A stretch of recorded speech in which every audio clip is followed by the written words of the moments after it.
The following program may contain strong language and mature content.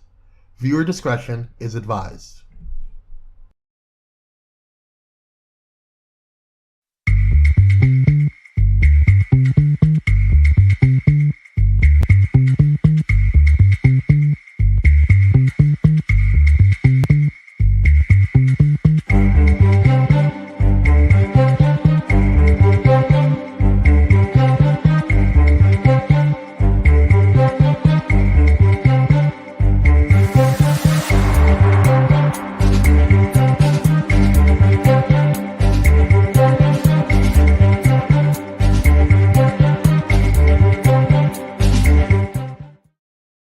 Good evening, good evening, good evening, and peace and blessings to you. It's a great day. It's a blessed day. And if you don't know anything else on this day, know that you deserve to be blessed.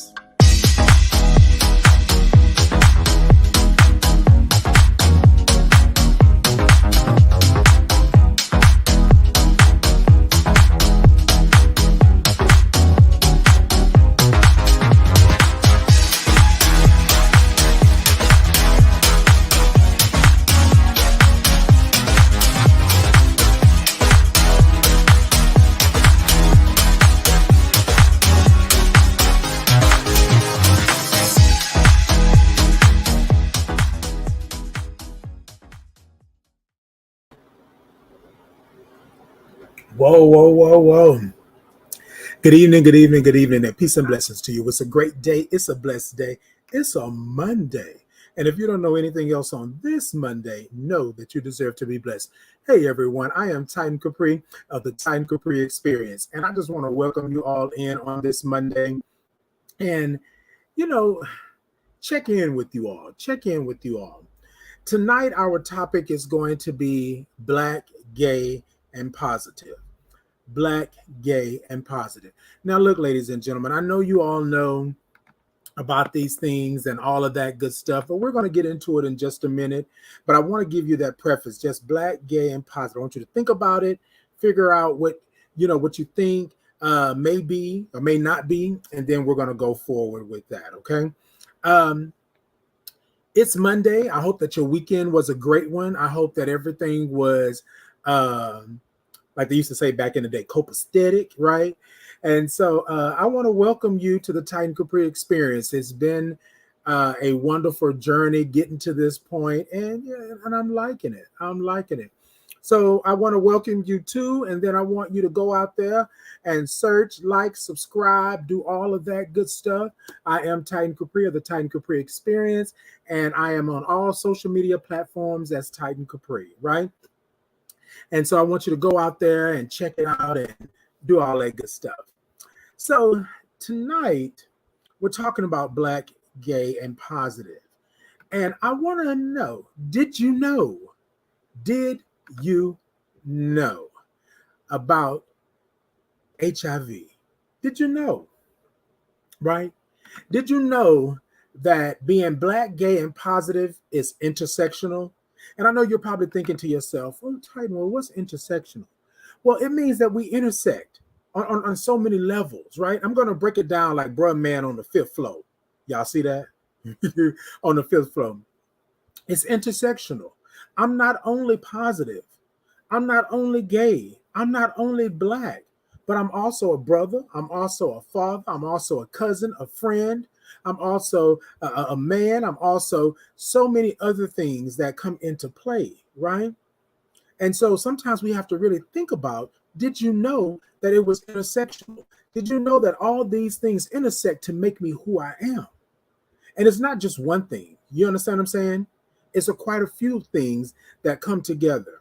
And so if you think about it, I'm black. First, you see my black skin or my brown skin, as somebody told me today, because it's not black. I was like, really? So we're gonna talk about colors, shades, right? And so I'm black. And sometimes people say, oh, well, Titan, it's not that. And I was like, no, you see my skin color. You know what I'm saying? Hey, Barbara, good evening. Good evening. Thank you for joining. It's my skin color. And then I'm gay. And so here's the thing, growing up in the hood or in the neighborhood that I grew up in, it wasn't cool for me to be black and gay. I had to fight a many a days in order to understand that there was something about me that was different, right? But I'm gonna get into that a little bit later. And then you have positive. So somebody said to me, "Well, Titan, that's kind of that's a gumbo, like that's a combination." And yes, we all are many things. Now, sometimes you can say, "Okay, well, I'm black," but what else are you? Are you a woman? Are you a man? Are you are you LGBTQIA? Are you non-binary? Are you where do you fall in that? And it's so hard sometimes for people to really understand or to know where you are. So when I lead off and say that I'm black, gay, and positive, sometimes people be like, okay, well, aren't you gay? And I'm like, yeah, but I'm also black and I'm also HIV positive. So did you know that it is intersectional? Did you know that it was intersectional?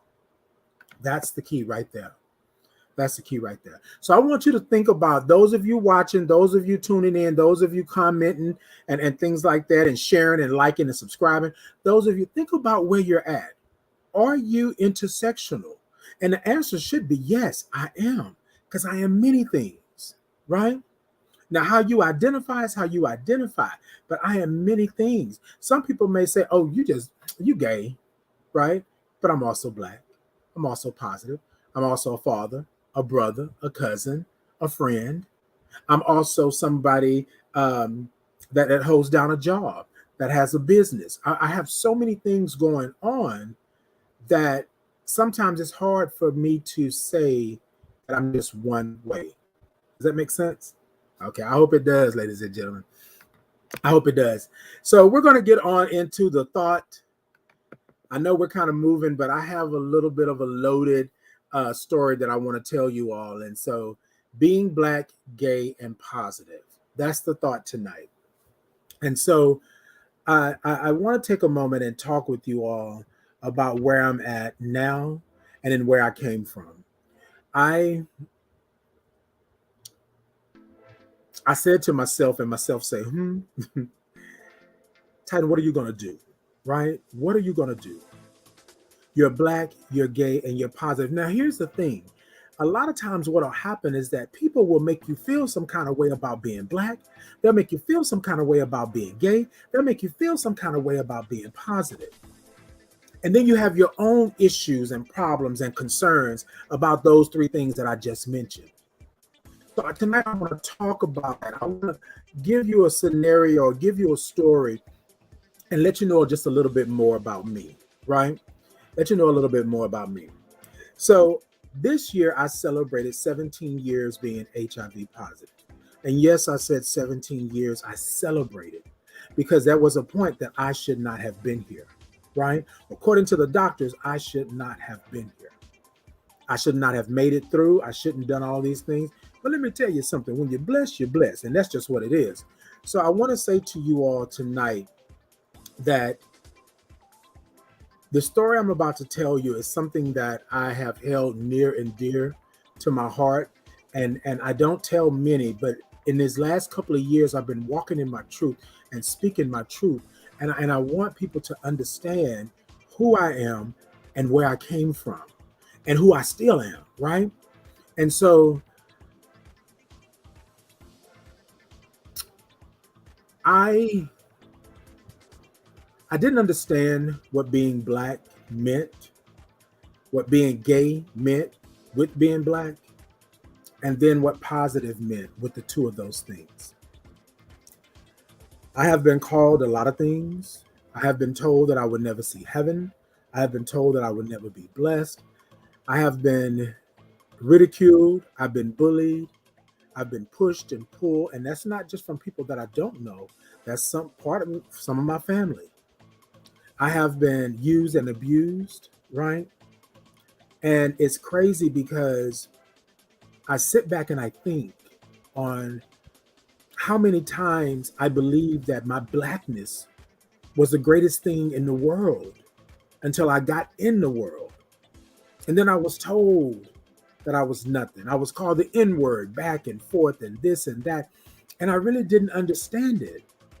And I'm going to tell y'all something. I didn't understand that until I moved to a small town that was predominantly white or Caucasian.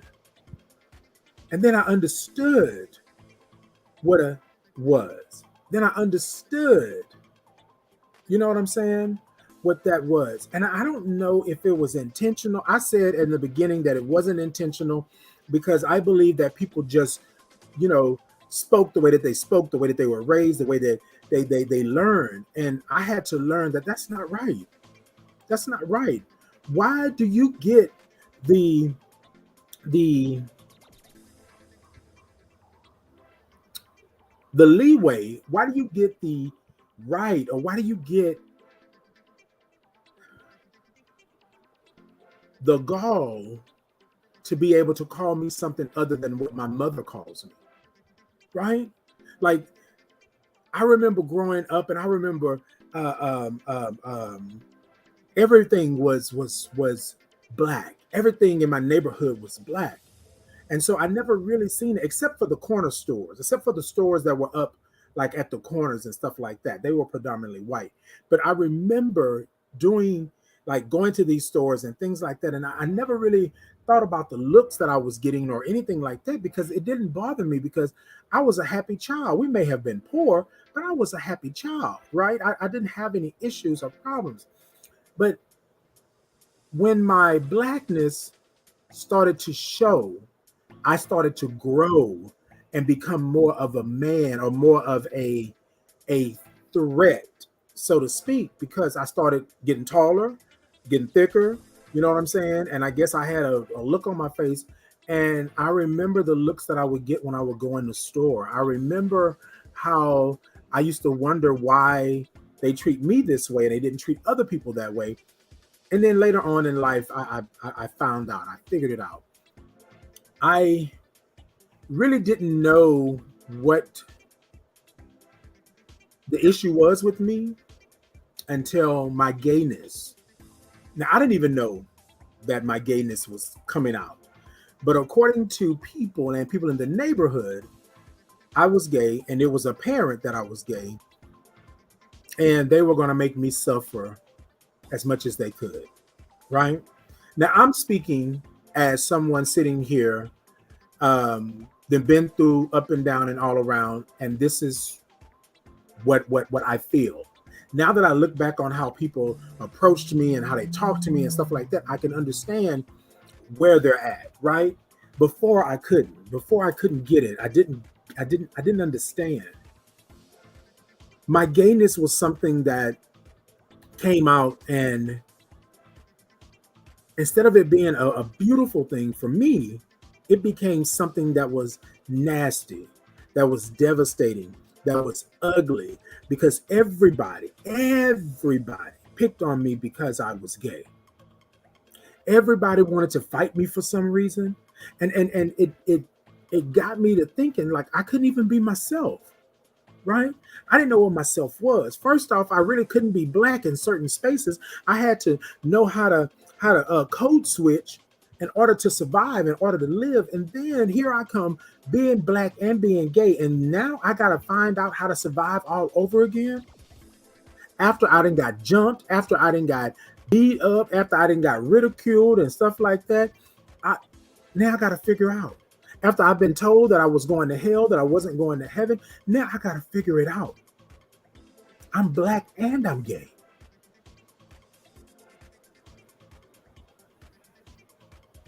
Sometimes I don't know if people understand how nasty and vile they can be just by not letting you be who you are.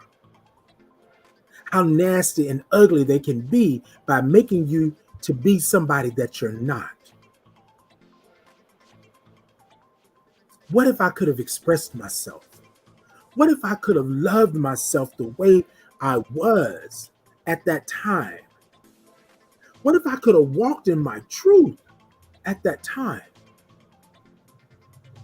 The people at school were ugly with me and nasty. The people in the neighborhood were ugly and nasty. The people in my family, whispers, ugly and nasty.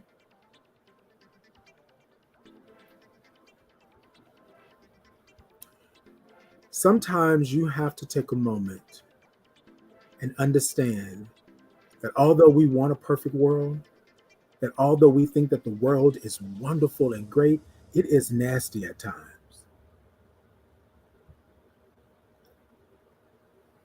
I fought a lot as a teenager, mainly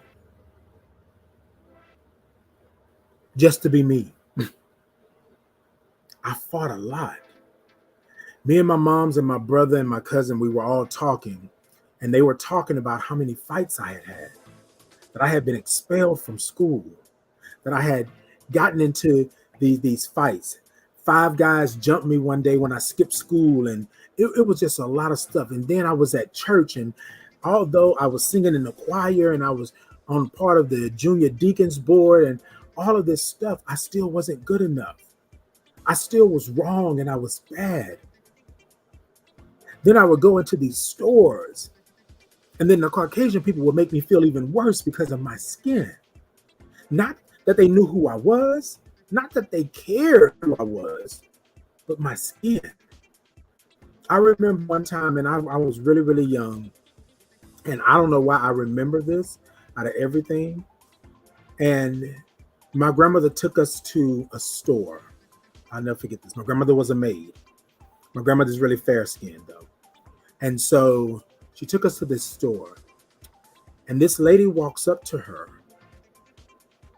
not having any idea that my grandmother is black, right? She's just fair skinned. She asked, who are these 2 in babies? Because it was me and my brother. My grandmother had us together in the store. And my grandmother froze in that moment. And for the life of me, I didn't understand why she just didn't say, these are my grandchildren. You know what I mean? And I didn't know it then, but I had been taught a lesson inside of this grocery store. My grandmother grabbed us in a manner in which we were to get behind her, right? She took a defensive stand, although the Caucasian woman probably couldn't tell, but she took a defensive stand because she was ready to defend us, these 2 little in babies. And I remember her saying, yes, ma'am, and yes, ma'am, and yes, ma'am, and yes, ma'am. And then I remember her getting us, leaving the basket and taking us out that store. And we on the way to the car, we don't understand. We want Twinkies. We want this. We want that. Why we can't have this, Grandma? And for the life of me, I didn't know. But now, years and years later, we talked about it. I knew then I was black. I knew then that people that looked like my grandmother moved a little differently in these rooms. Still a maid, still being talked down to and doing, but she moved differently. And she knew whatever was going to happen. I don't know. But that day she got us up out of there with quick, fast, and a hurry. And I didn't know it then that my blackness meant something. Kind of 2 things, double-edged sword. My blackness meant great, kings. I'm descendants, right, of royalty. But on the other hand, in that store, my black meant nasty. My blackness meant vile and ugly. And my blackness meant degenerate and all these things that I didn't understand then.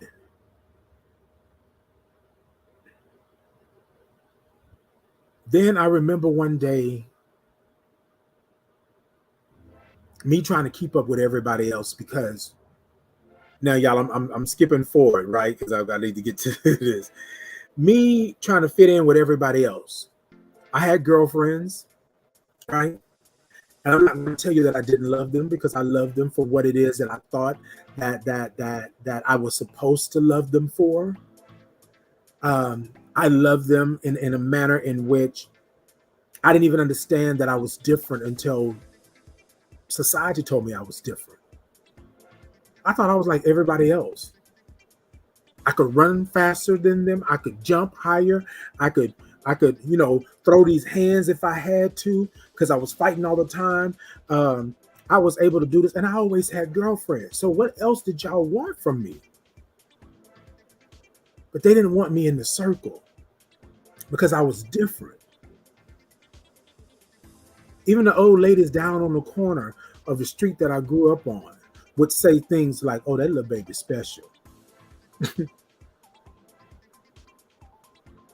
There were things that were said all the time in whispers, and I thought I was just being me, which I was.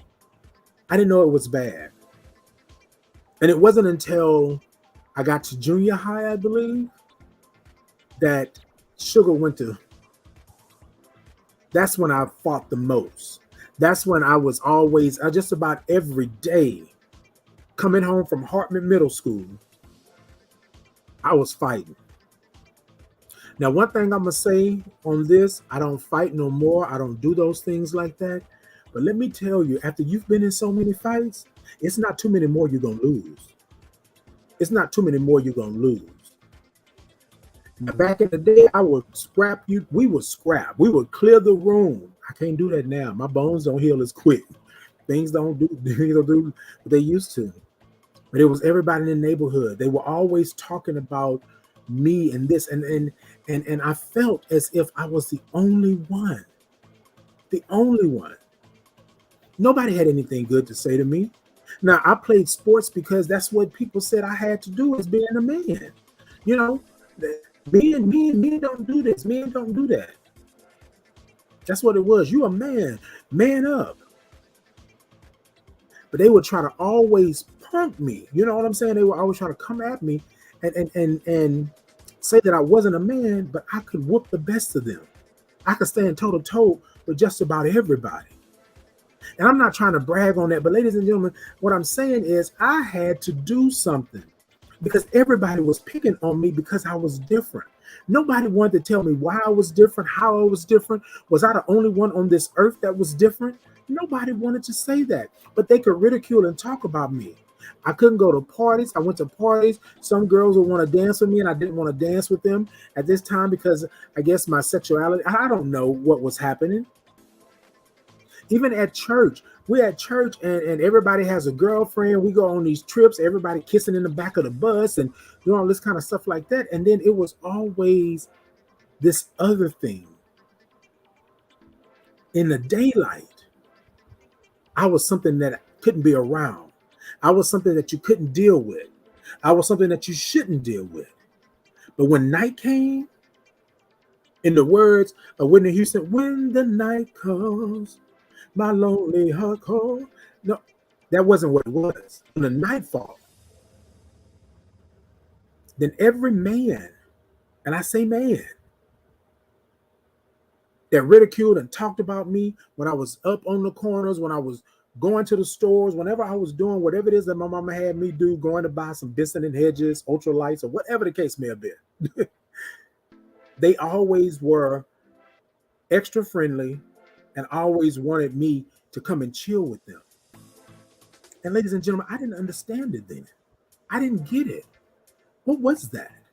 Right? I'm a child, still innocent, don't know what's happening. And then here it comes. I'm growing taller, right? I'm filling out, I guess. I don't know. And then one summer, my gayness became real. I didn't know what it was. I thought having a girlfriend was what I was supposed to do, what I was supposed to have. And then one summer I was helping, doing yards because I was trying to make me some extra money.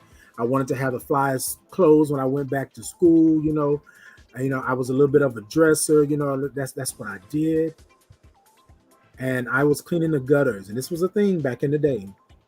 I was cleaning the gutters, and the person that was holding the ladder hand went up my thigh, and everything changed for me. Everything changed. I had to only be 14, 15 years, maybe 14 at best, I'm thinking. And the look he gave me when I looked down to, like, what are you doing? Was like, oh, right? Because I thought that the ladder just shook, and it was about to fall. So I took a step down, and when I took a step down, his hand went right up my leg.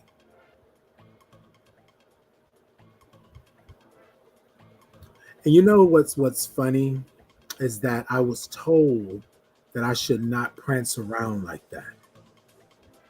I was told, I'm 14. I was told that I should not flaunt myself like that in front of people.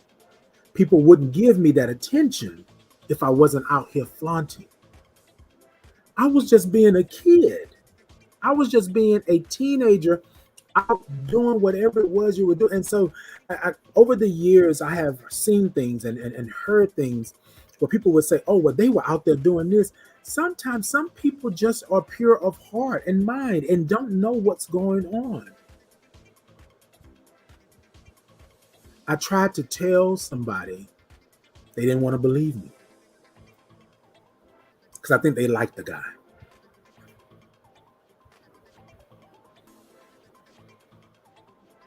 There was another time that someone that was close to our family made a pass at me in my grandmother's kitchen.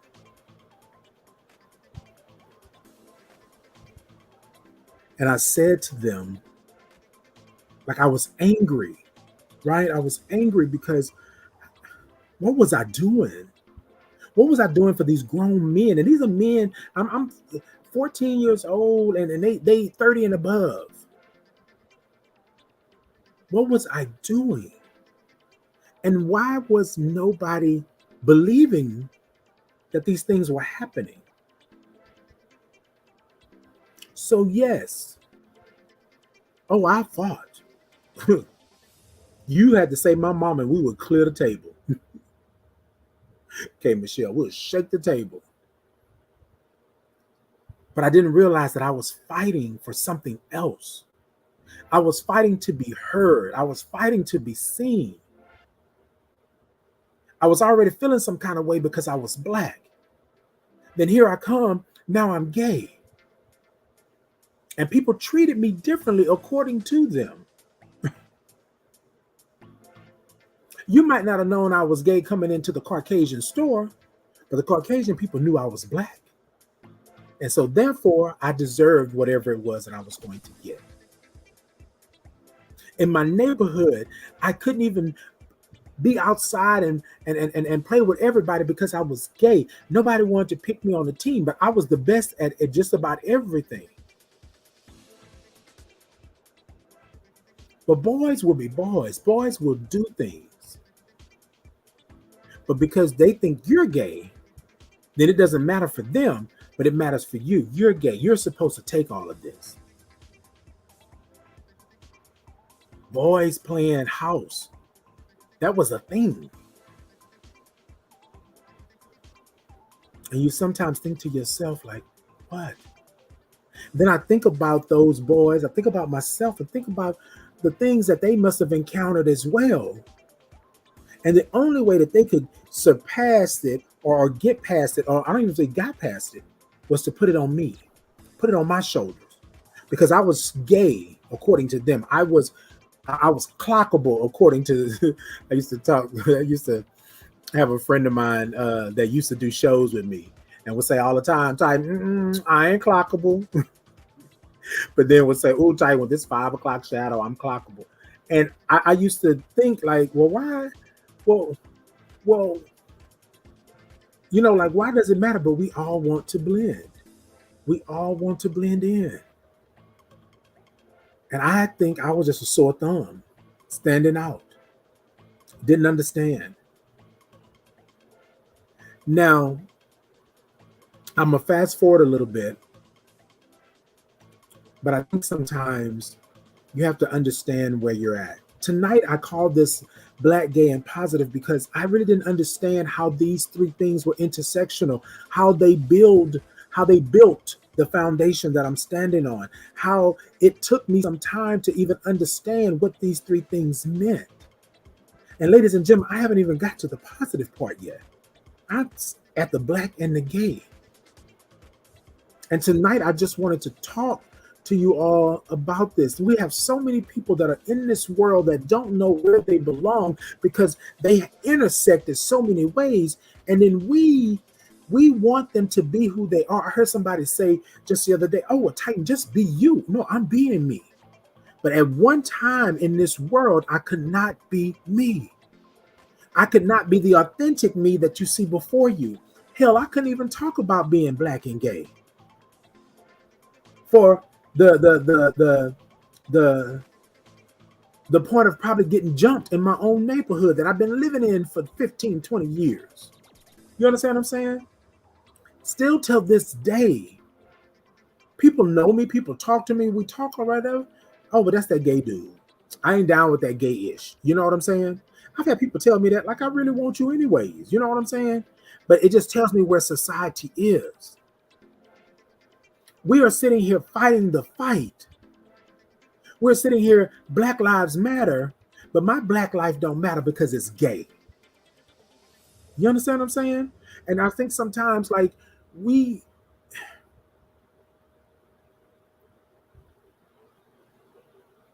cannot be none of it and all of it.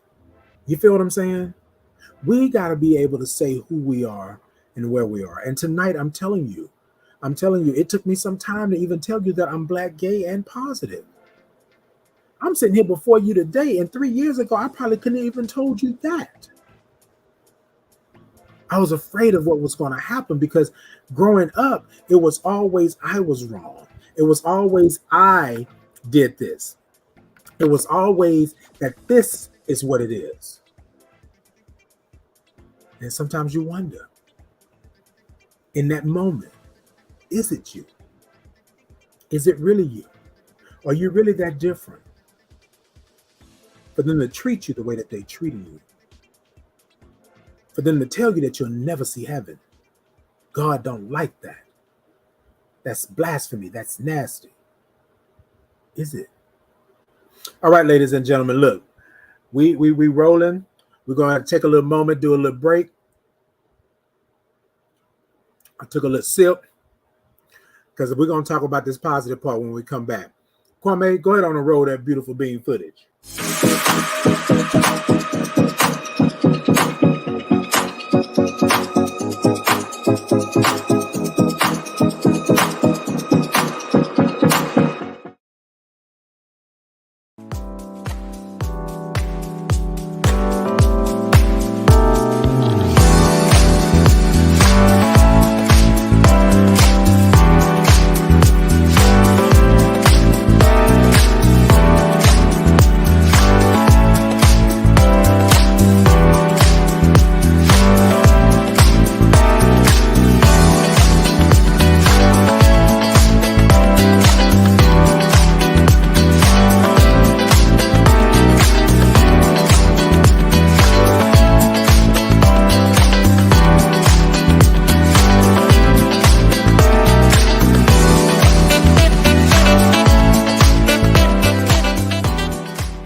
Hey, y'all. Welcome on back. Mm. So I think it's funny how I'm going to get back into the last part of this, black, gay, and positive. But I think it's funny how people will watch you. And I'm not speaking of like a dig or anything like that, but people will watch you, then they will text you certain things. And I'm like, well, why don't you just put it on, the live, just let it be on the live. And they're like, ah. So I take it however you do it. This was sent to me, and I just want to read this real quick. Okay. Black, gay, and positive. You should not, wait a minute, hold on. How does that go?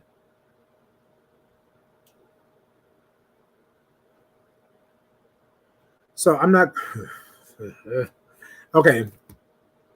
Let me just say it because it's gonna irk me, because sometimes people think they know you. Sometimes people think they can tell you how you should feel and how you should think and how you should know. This person is stating to me basically that it shouldn't have been a problem. Why would I come on here? And ladies and gentlemen, I'm not trying to answer no questions for them. I'm just going to explain the reason why people like myself take so long to be on the forefront and to do the things that we do now in our lives, because it's stuff like this. It's things like this when people say, well, you shouldn't have been worried about that, or that's not a problem, or it's 2022. What being gay or positive got to do with anything? And that right there is the problem. I like to curate spaces and places where people can feel safe and people can feel secure to be who they are, and love on themselves and be there. I don't invite anybody on my show if your thought process is, I should have just been quiet and it wouldn't have been a thing, right? Or I shouldn't have done this, or I should have just came out and did this. A lot of times, ladies and gentlemen, especially with my trans sisters and brothers, it is life. It is life that we're trying to live. And things like this, with us just telling everybody and it doesn't matter and being all open and stuff like that, that could mean death to us. And more or less to my trans brothers and sisters. That can mean death. But you got people like that want to say, I don't even know what the problem is. You should just be truthful, be honest, come out of the closet. Y'all, I've never been in a closet. I mean, I got one in my room, but I've never been in the closet. And for you to say that it wasn't a thing, that it is against God, and that was the other thing that was in there. I can't win for losing. Now, this is me talking then, not now, because I could give two tears in a bucket, what you're saying now. But for somebody that's out there, and I don't know who this is for, whoever this is for right here, don't you let nobody tell you when and how and what day or what month or what year that it's for you to be who you are. You go ahead and work through whatever it is that you got to work through. You do whatever it is that you feel that you need to do. And then when it's your time, then you do that. But let's just talk about this, though. Let me back up just a little bit. Black, gay, and positive. Do you know how many times my so-called friends put me in harm's way because they were trying to make me a man? You know how many times that they were telling people my business, my tea. I'm thinking about the Garden of Good and Evil. Anyway, you know, they put me in harm's way. They had no qualms about it at all. You know what I'm saying? Okay, Kwame. Okay, they had no qualms about it, but they want to tell you how they had my best interests at heart. But they took me to a party in the hood where gay people don't go, and then you want to announce to everybody that I'm gay at the party in the hood on the block? I couldn't hang with them no more. They were cool people, but I couldn't hang with them no more because they mind were warped about what it is. They walk through life. Cool. I walk through life unless you know what I'm doing, right? I'm good. But let's talk about how you set me up for failure to satisfy your own insecurities. You want to text me while I'm on live and you want to tell me that it's nothing. I need to let it go. That's what the last part. I need to let it go. What am I letting go? This is my life. This is who I am. This is where I be. You feel me? And you want me to let it go. Black, gay, already things are crazy, things are weird. And I'm not going too deep into a lot of things because I only got so much time. But I just want you to know that when you look at people, when you look at gay people, when you look at them, they, this, that, it, because that's how you approach us. That's how you talk about us. As if we are some foreign being on a foreign planet.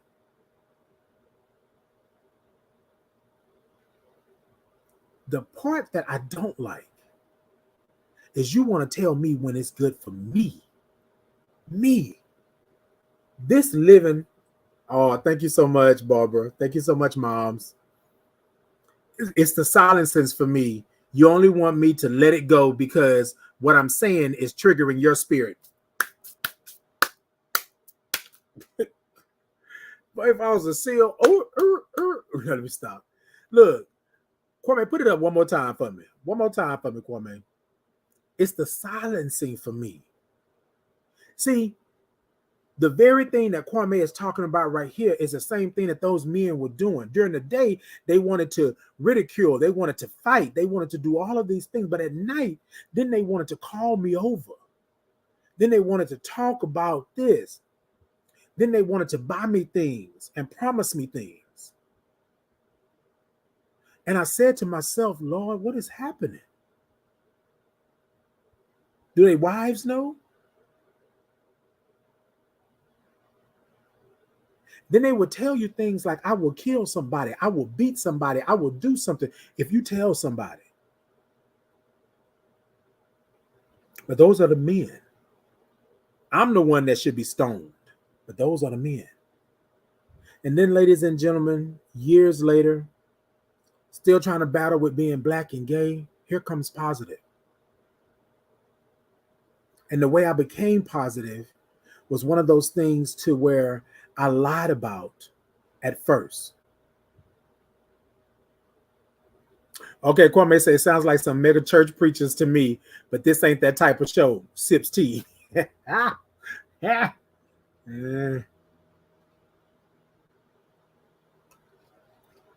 This is what I know. When I was diagnosed as being positive, I was diagnosed with AIDS. I thought I was dying. I thought my life was over. And I know y'all have heard this story quite a few times. But the one thing that got me was everybody, I went to a clinic, and I'll never forget this. The same people that were talking about me, the same people that said I had the package, the same people that said I was nasty, the same people that said I had the gift that keeps on giving, they were in the same clinic. They were in an infectious disease clinic. And I want to say this before you all start popping off and saying what you got to say. It was not for nothing other than HIV. All of them were positive.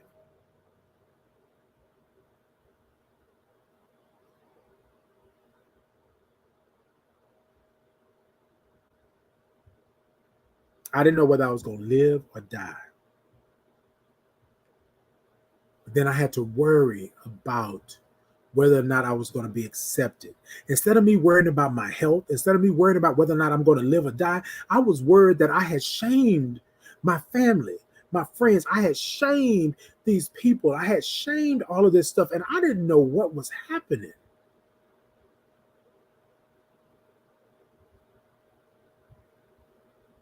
And me being positive was nasty, especially because I was diagnosed with AIDS. I only had 4 T cells at the time. Sometimes people don't understand just how far they can push you, or just how far deep down the rabbit hole they can send you because of that.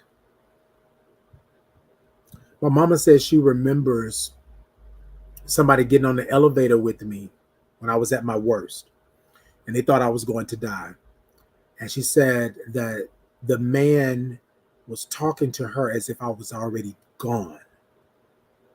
The man stood all the way in the corner of the other side of the elevator, didn't want to get near me because I looked pretty bad. I looked bad, but that doesn't excuse, you know what I mean? And I remember her being in the room with me when the doctor said that I have AIDS, and the doctor walked out.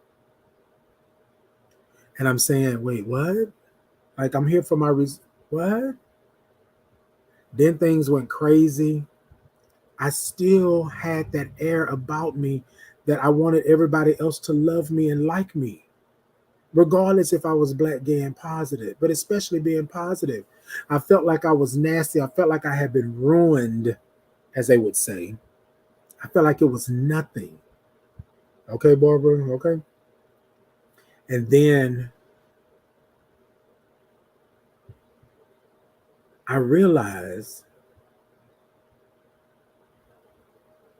that death was not for me. Ooh, I'm going to take a deep breath. Because I said I wasn't going to cry tonight. It's hard sometimes when you want to die because you can't be you. If I'm going to be HIV positive and near death, God, just take me. Take me, because it's not worth it. I'm tired of fighting. I'm tired of being hurt by people. I'm tired of being used and abused because for some reason being gay puts a I don't know, a sign on your forehead that say use me or try.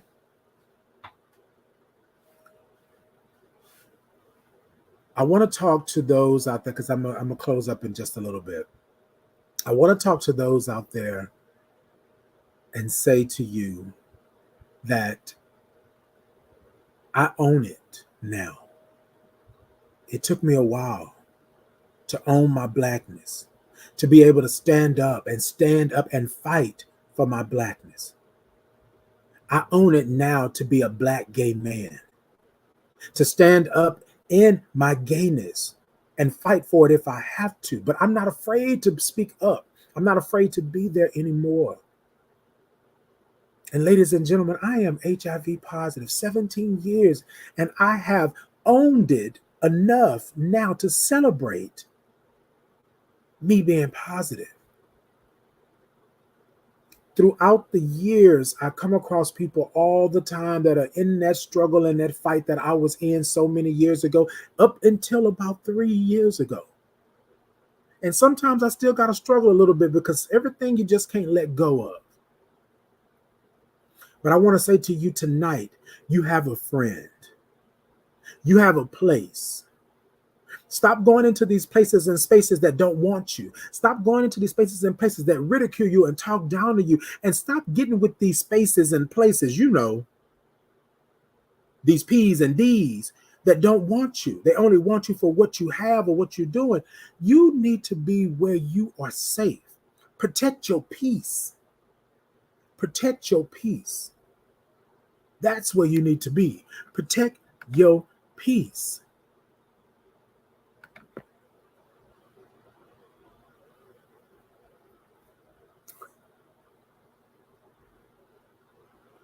All I got to say to you as we roll on, you better. Let's go on and talk about that.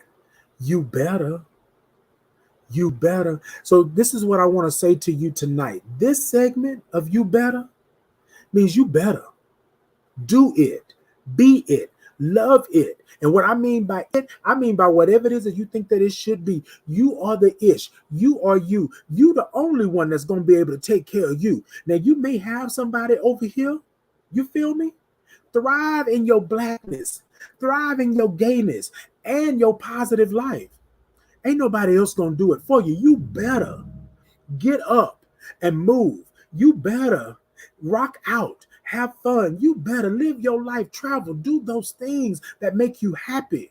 Because I want to tell you that black, gay, and positive, for some people, it's not easy. I want you to move. I want you to go. You better tell them next time. Don't you stand nowhere and think that you are on borrowed time. This is my house. And in my house, this is what we do. Protect our peace. You better protect your peace at all costs. And if somebody may think it's being nasty, somebody may think it's this, and somebody may want to tell you because you black, gay, and positive that you don't deserve life. And you want to tell them something, 2 tears, 2 fingers, 1 word, peace. I ain't got time for the okie doke. You better kick rocks. You feel me? Ladies and gentlemen, I know we have too many people out here dying because they cannot be themselves. And even when they're being themselves, they're dying, being murdered because they are being themselves. Tonight, I tell you, I'm black, gay, and positive. And if you don't want to be around me, you don't want to do nothing with me, then you kick rocks and you move on. But what you're not going to do is make me feel like I'm some alien in my own skin. Make me feel like I'm some alien in my own gayness. Make me feel like I'm some alien in my own positivity. That's what you're not going to do. Those days are done. And I'm not going to entertain you like that. I'm not going to do that. Protect your peace. Protect your peace. Protect your peace. You deserve better. I don't care what they're telling you. If your family is not going to be behind you, then go. If your friend's not going to be behind you, then go. If the dude or the girl that you're with or whoever you're with using you as a doormat, it's time for you to go. Stop making excuses for them. Love yourself right where you are.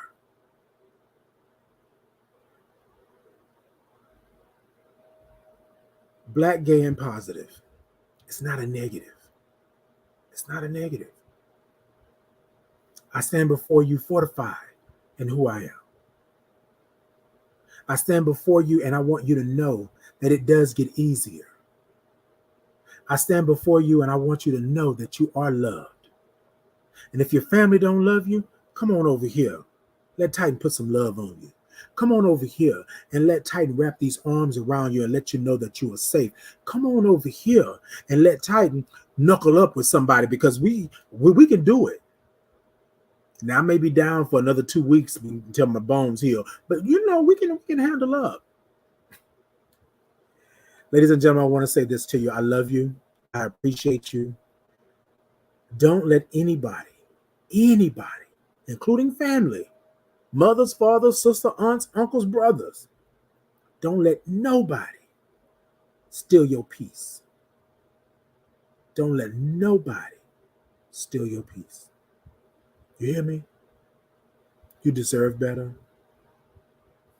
You're God's child. The universe loves you.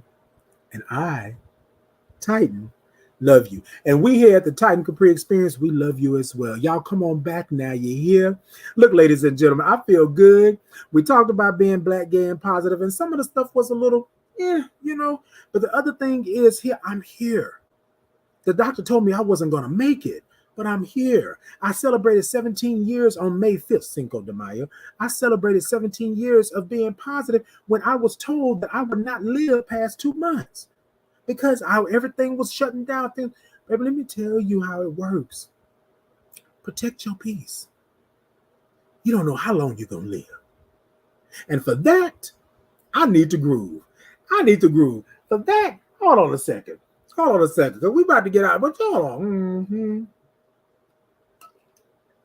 Y'all ready to groove? Because I think this black, gay, and positive been just a little heavy. So let's go ahead on and groove, ladies and gentlemen. And I think I want to do a little special groove. Y'all with me? All right, let's go. Sit it, da da da da da da. Sit it, da da da da da da. Zoom, da da da da da da. Black, gay, and positive. T2P.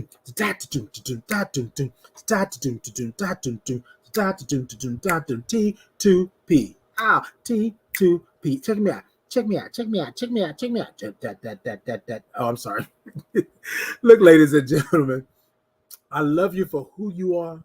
I love you for where you are. I love you for just being you. And that's the way it should be every day, day in and day out. Protect your peace. Until next time, bye-bye, babies.